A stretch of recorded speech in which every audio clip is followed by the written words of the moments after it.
मारुक्ला went into the forest weeping bitterly. फिर जब उन्होंने उसको घर से निकाल दिया, बाहर भेजा लाने के लिए, और मारुक्ला जंगल में गई, वो बहुत रो रही थी। वीपिंग बिटरली मीन्स फूट फूट कर रोना। The snow lay deep and there wasn't a human footprint to be seen. So इतनी बर्फ़ गिर रही थी उस समय, और वहाँ पर एक भी इंसान के पैरों के निशान नहीं दिख रहे थे, क्योंकि बर्फ़ इतनी गिर रही थी, पूरे बर्फ़ से ढका हुआ था। मारुक्ला wandered about for a long time, tortured by hunger and trembling with cold. So बहुत देर तक मारुक्ला जो थी, she wandered mean to roam here and there, इधर उधर बेचारी घूमती रही बहुत देर तक, और उसे भूख भी लगी थी और ठंड इतनी पड़ रही थी। सो शी वॉज ट्रेम्बलिंग, वो काँप रही थी ठंड के मारे।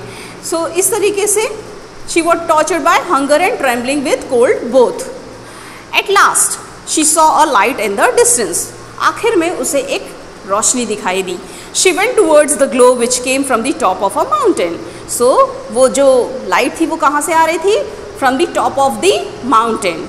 सो शी वेंट टूवर्ड्स, सो वो उस रोशनी की तरफ चल पड़ी। A big fire was burning there, and round the fire were 12 stones with 12 men sitting on them. Then when she went there, what she saw? She saw that there is a fire. Okay, a burning fire was there, and round there were the 12 stones.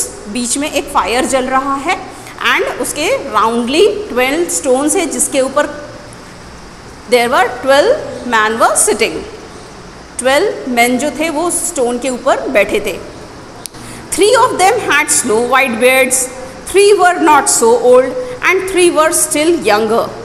So उसमें जो 3 जो थे वो बहुत ही बूढ़े थे। Okay, they were having snow white beards. Snow white beard means snow के जैसे, एकदम बर्फ़ के जैसे white beard. Beard means दाढ़ी। तो 3 आदमी उनमें कैसे थे? जिनकी बहुत, वो लोग बूढ़े थे, उनकी दाढ़ी एकदम वाइट स्नो जैसी थी। And 3 were not so old, उनमें से 3 ऐसे थे जो ज़्यादा बूढ़े नहीं थे। एंड 3 वर स्टिल यंगर, और उसमें से जो 3 थे वो यंगर दिख रहे थे, यानी नौजवान थे। The 3 youngest were the हैंडसमेस्ट of them all, और उसमें से जो 3 थे वो सबसे यंगेस्ट थे। As you can see here in the picture, यहाँ पर पिक्चर दिखाई गई है, देखिए बीच में फायर जल रहा है। 3 इसमें से बहुत बूढ़े हैं, यहाँ पर 3 जो हैं they were not so much old. Okay, here the youngest and 3 of them were very youngest.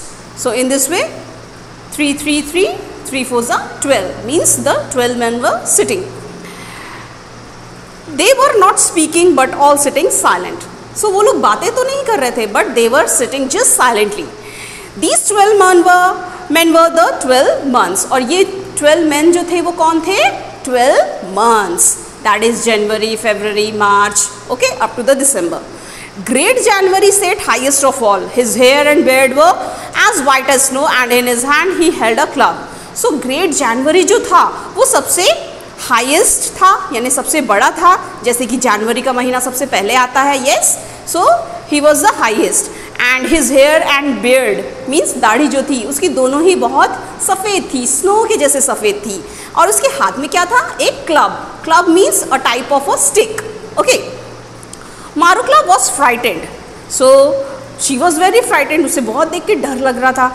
She stood still for a time in terror, but growing bolder she went up to them and said, please kind sirs, let me warm my hands at your fire.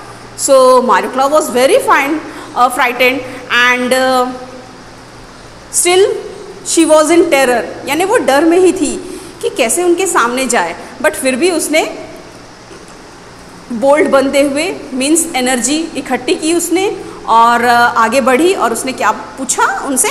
Please kind sirs, let me warm my hands at your fire. क्या मैं इस आग में अपने हाथ थोड़े सेक सकती हूँ? ओके, उसने रिस्पेक्टफुली कहा। Great January nodded and asked her, why have you come here my dear little girl, what are you looking for? Then great January जो था नॉडेड, नॉडेड मीन्स ऐसे सर हिलाना, ठीक है। सो उसने कहा, सर हिलाया और उससे पूछा that why you have come here, तुम यहाँ क्यों आई हो? My dear little girl, what are you looking for, तुम क्या ढूंढ रही हो? I am looking for violets answered Marushka. तो मारुक्ला ने क्या जवाब दिया? That I am looking for violets. This is no time to be looking for violets, for everything is covered with snow answered great January. Then great January ने बोला that this is no time for violets, ये तो violates flower का समय नहीं है, क्योंकि पूरी जगह ये समय जो है ये तो बर्फ़ से घिरा हुआ है, इस सीज़न में तुमको वॉयलेट कैसे मिलेगा? Yes, I know, but my sister Helena and my stepmother said that I must bring them some violets from the forest. If I don't bring them, they will kill me. Tell me, fathers, please tell me where I can find them. So, Marukla ने बोला that yes, I know this is not the season of violets, but my stepmother and my sister had said that I have to bring the violets from the forest, otherwise they will kill me. So please tell me, fathers, that where I can find them, violets flower. So great January stood up and went to one of the younger months.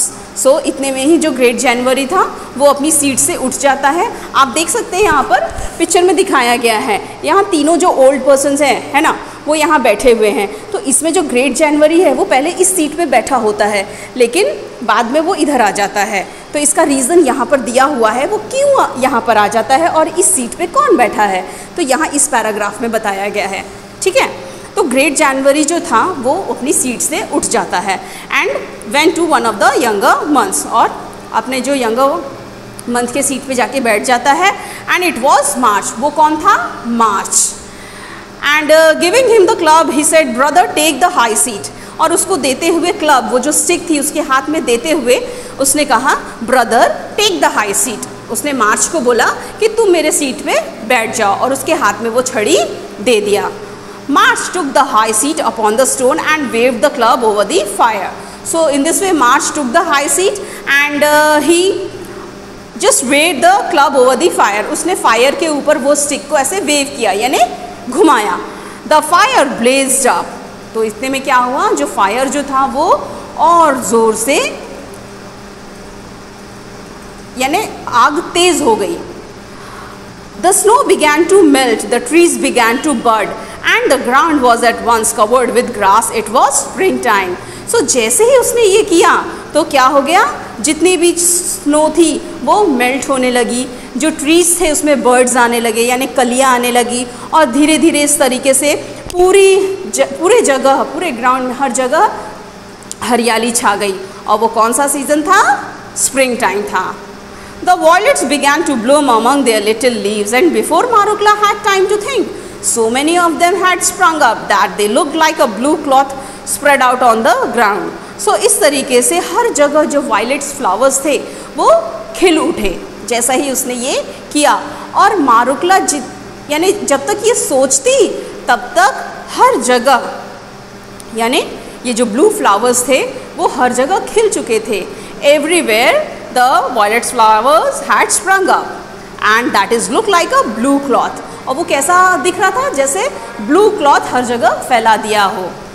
ठीक है, so everywhere that violet flowers had sprung up and looking like a blue cloth spread out on the ground. ठीक है, so in this way we had seen up to this much. I hope you had understood the story, and the remaining part of this lesson we will see in our next class. Thank you.